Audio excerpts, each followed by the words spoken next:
नमस्कार, आप देख रहे हैं शिक्षा बाई आकांक्षा। मैं हूं आपके साथ आकांक्षा वर्मा।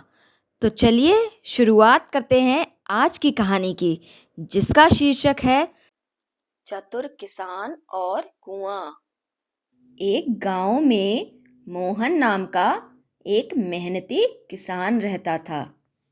मोहन ईमानदार और परिश्रमी था, लेकिन उसके पास पानी का कोई अच्छा साधन नहीं था। उसने अपनी पत्नी से कहा कि फसल की सिंचाई के लिए मुझे पानी की बहुत ही अधिक आवश्यकता है।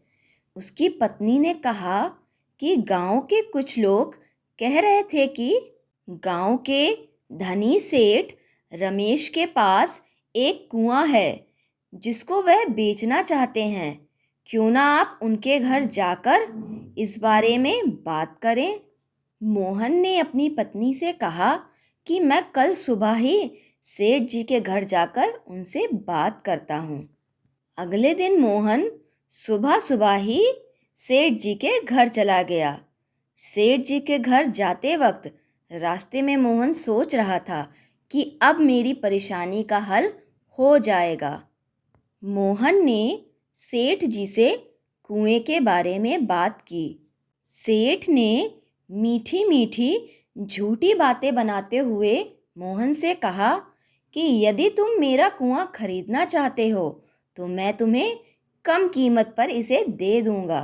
मोहन भी बहुत खुश हो गया और उसने बिना कुछ सोचे समझे ही कुआं खरीद लिया। सारी कागजी कार्रवाई भी पूरी हो गई। अगले दिन जब मोहन कुएं से पानी निकालने के लिए गया तो सेठ भी वहां आ पहुंचा और बोला कि तुम इस कुएं से पानी नहीं निकाल सकते। मोहन ने कहा, आप ऐसा क्यों कह रहे हैं सेठ जी? मैंने कल ही तो यह कुआं खरीदा है। सेठ ने कहा कि मैंने तुम्हें यह कुआं बेचा है, कुएं का पानी तुमने नहीं खरीदा। यदि तुम्हें कुएं के पानी का उपयोग करना है तो किराया देना पड़ेगा। मोहन तो बड़ा आश्चर्यचकित हुआ और दुखी भी हुआ, क्योंकि सेठ उसके साथ धोखा कर रहा था।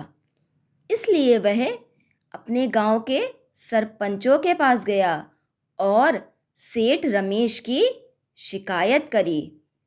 सरपंचों ने मोहन की सारी बात सुनी। उनमें से एक पंच समझ गए थे कि मोहन के साथ गलत हो रहा है। इसलिए उन्होंने सेठ रमेश को सरपंचों के पास बुलवाया।